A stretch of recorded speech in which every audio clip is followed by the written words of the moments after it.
Hello, everyone, and welcome to episode 0 of Viltrumics, an Invincible Podcast here on the Aspect Network. I'm one of your hosts, BreAnna Romero, and joining me for the next 16 weeks to discuss the latest and greatest in the world of Invincible is Negan Fu. Negan, how are you doing? I'm doing pretty good. How are you? I'm doing great. I'm really excited to be doing this with you, and to just be able to talk about the show that we love so much. Yeah, I've been since season 2, part 1 ended back in November. I have not really known what to do with myself. Yeah, same. But yeah, I'm really excited to start talking. I'm really excited for the back half of season 2. Been looking at some non-spoiler reviews, and it seems like there's a lot of exciting moments on the way. Oh yeah, definitely. To kick off this episode 0, we want to share a little bit about ourselves, the show, and this network as a whole. If you're new here, The Aspect is a media production company with a focus in pop culture podcasts and social media content. As for our show, Viltrumics, we're your one-stop shop for all things in the world of Invincible. In this podcast, we're going to be covering the back half of season 2, starting with its return later this week. And once season 2 wraps up, we'll be diving back into seasons 1 and 2 with a full rewatch of the series.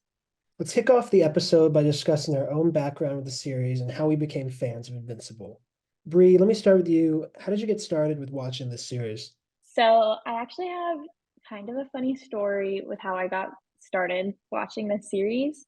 So my boyfriend, his name is Jordan. He was watching this series and he was telling me all about it. We watch a lot of shows and movies together, and he was like, "You should really watch this show with me." And I was like, "No, I'm okay. Like it looks too violent. I'm not into that kind of stuff. Like it I don't like the way you're describing it. So I'm okay. Like I'll pass." And then I think a little bit of time passed. I think he finished the entire series. And I think after he watched all of season 1, he came back and he was like, "No, like BreAnna, you have to watch this series with me. Like you're gonna love it. Like I know you are." And so I finally gave in because it was during COVID, and I was like, okay, I need something to watch. And we were doing long distance at the time. So I was like, okay, we can watch it over FaceTime and like do our little thing.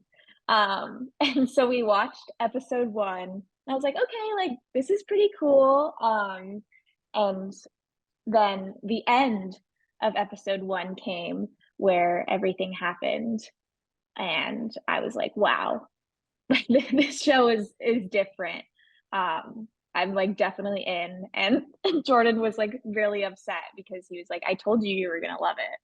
And I was like, "Okay, yeah, you were right." And now he thinks it's hilarious that I'm doing a podcast based on a show I thought I would never watch. So that's how I got into watching this series. Megan, how about you? Yeah, so I was also introduced to the show through someone else, my younger brother, who he had seen a clip on TikTok, which was the big episode 1 cliffhanger. And as soon as he saw that, I'm pretty sure he came immediately into my room and said, "We have to check out this show, Invincible, on Amazon Prime." And I had seen some of the marketing, I had seen the trailer for it, but I wasn't familiar with the comic. So I had no idea what kind of the tone of the show was. And the trailer, that initial trailer doesn't really tell you anything. So I can't say I was like that interested just based off of that. But my brother was like, he seemed like he was really into it. So I was like, okay, like, let's just check it out. I mean, I like superheroes, I like cartoons. So we watched all of episode 1, and it ends. There's like almost that kind of fake out ending before it goes into the last scene. Yeah. So when the credits hit, I was like, oh, like pretty cool, pretty solid. And then there's that last like 10 or so minutes where there's kind of this awesome fight scene cliffhanger. And the show kind of shifts into a different direction than maybe what the rest of the episode was was giving off. Um, and from there, I was pretty hooked. It was a pretty instant, like, I need to see more of this. Yeah. I feel like when episode 1 wrapped up, like when it did the fake out, I was like, "Oh, this is like another really cool superhero show." And then we get to the final scene, and I was like, "Oh, this is so different from anything I've ever seen before." Like it's really pushing the boundaries. So I'm glad we both got into it after watching that final scene. Yeah, I got kind of giddy almost when I realized how violent the show actually was. It's Exactly. always cool because it's like it's animation. I feel like the show's general art style, obviously kind of just ripped from the comics, Mhm. is kind of doesn't necessarily give off that it's going to be really violent. And so once that scene actually happens, it's a really, really great hook for the show. Oh yeah, absolutely. Well, ahead of this week's release of the second half of Invincible Season 2, reviews have been dropping online praising the final 4 episodes. Megan, let's start with you this time. How excited are you about the second half of the season based on these early reviews? I am very excited. I think what I've heard is that it's a pretty action-packed back half of the season. And just judging from how much we got from part one of season two, I think part two of season two will probably deliver even more shock. Um, and again, this is coming from someone who hasn't read the comics. I kind of have a general knowledge of some characters and lore and events that are upcoming, but I don't know it beat for beat. So mostly I am kind of going into the show blind, and I'm definitely really excited to see kind of what unfolds. Yeah, me too. I'm really excited. Like you said earlier, it's been hard not being able to watch Invincible and having to wait for the season 2 part 2 drop. I think the worst part of it was waiting to find out when it was going to drop, and now we're just like Yeah.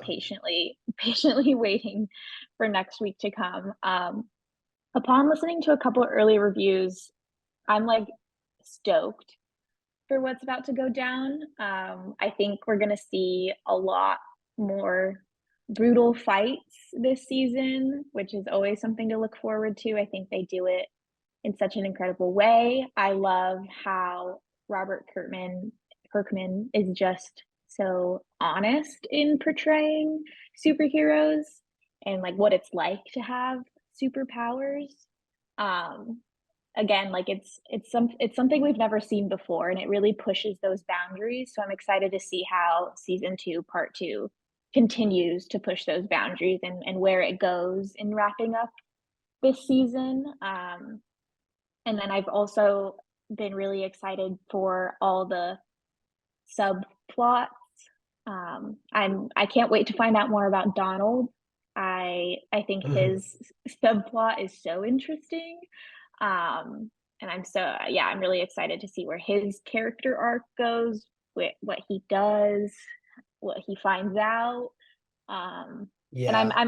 I'm also excited. Yeah, I'm also excited to see what other voice actors join this season. I mean, the cast is already so stacked, and I feel like every episode there's someone you don't expect, and they literally just do a one-off kind of episode, but it's so impactful, and everyone's been so great. So I'm excited to see who else they add to the cast. Yeah, I'm Yeah. just overall so excited to see where it goes for the rest of the season. Yeah. The Donald stuff is almost kind of Blade Runner-y, Westworld. It's kind of a really enigmatic plot thread that they set up in part one. Mm-hmm. And there's just so much going on in that show at all times that the plot thread of Donald maybe having some self-discovery um, Yeah. is almost just kind of it's kind of more subtle in part one. So I am really excited to see how they build upon that in part two, and just how Donald as a character is expanded on.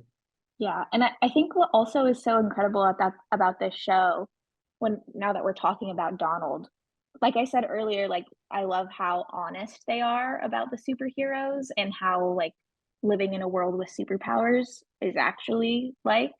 But I also think it's so interesting how the characters who don't have superpowers, like how they move through the world. Like Amber and Mhm. Mark's mom, I totally have her name gone from Oh, my mind. it's it's wow.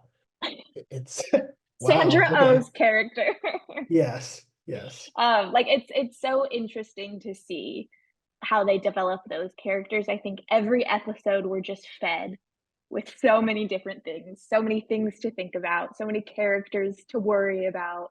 Yeah. Um, so it's It's just really, Debbie, right? Debbie. oh yes, that is her name. I'm excited to Yeah. see where Debbie's character goes. I hope she's okay. But it's gonna be fun, and I think it's so interesting that right now Mark isn't on Earth. Hmm. Um, yeah, I'm curious to hear what you think about that and where you think Yeah. that's gonna go this season. I mean, the way part one ends is again like a really strong cliffhanger. Almost one that I wasn't necessarily expecting to happen so soon into the show. It's just such a urgent, like ticking clock at the end of part one of season two that I'm definitely very curious to see how Mark kind of handles that this information that he now has that he has to go and prepare the Earth, or the Viltrumites are Mm-hmm. gonna go themselves. Um, it's definitely a really like it feels like he's really backed into a corner in terms of his options. I imagine he'll go straight to Cecil, or potentially his mom, but Mm-hmm. um, I imagine that that first conversation with Cecil is going to be a pretty intense one because Cecil did warn him not to go to space in the first place. So Yeah, that's true. We'll see. We'll see how that goes down. I also can't wait, and I know you can't wait, Megan, for the incredible music and soundtrack of this season. I mean, mm, season two, part one was incredible. So I'm excited to see what kind of songs they choose for season two, yeah, part two. I heard there's a lot of like more music montages where Mark is flying around, or I don't want to say moping, but maybe being really introspective. I love the in episode one of season two, that little montage at the start set to Radiohead's Karma Police. Um, I would not be mad if they threw more Radiohead at us, but I guess we'll see what songs they got up their sleeve. Yeah, it's exciting. All very exciting things. Again, there's so many plot bits that are set up in the first half Mm-hmm. that, and as well as just in season one, that I think will probably really start unfolding in these next four episodes. So a lot to touch on, but we'll definitely be getting really in depth as week by week as we're watching the show. Absolutely. Yeah, well, thank you everyone for tuning in to episode 0 of Viltrumics, an Invincible podcast here on the Aspect Network. Megan, where can people find you online? My Instagram handle is Negan the Stallion underscore. And if you want to know how to spell my first name, it's Negan. And if you want to follow me on TikTok, I believe my TikTok is the same handle, just without the underscore at the end. So yeah, follow me if you want. I'm funny sometimes. Yeah, I'd say Megan's pretty funny, but if you want to follow someone who's funnier and cooler, my Instagram handle is at BreAnna underscore dot Romero. If you want to figure out how to spell my name, I'm sure it'll be in the description of this post. And if you want to follow me on TikTok, you can follow me at Big Head Bree with 3 E's at the end of Bree. I know, it's a great name. And please be sure to subscribe here to The Aspect on YouTube and any platform where podcasts are found. Follow us on Twitter, also known as X, Instagram, and TikTok at The Aspect Co. And thank you so much for listening. And don't forget, think, Mark, think!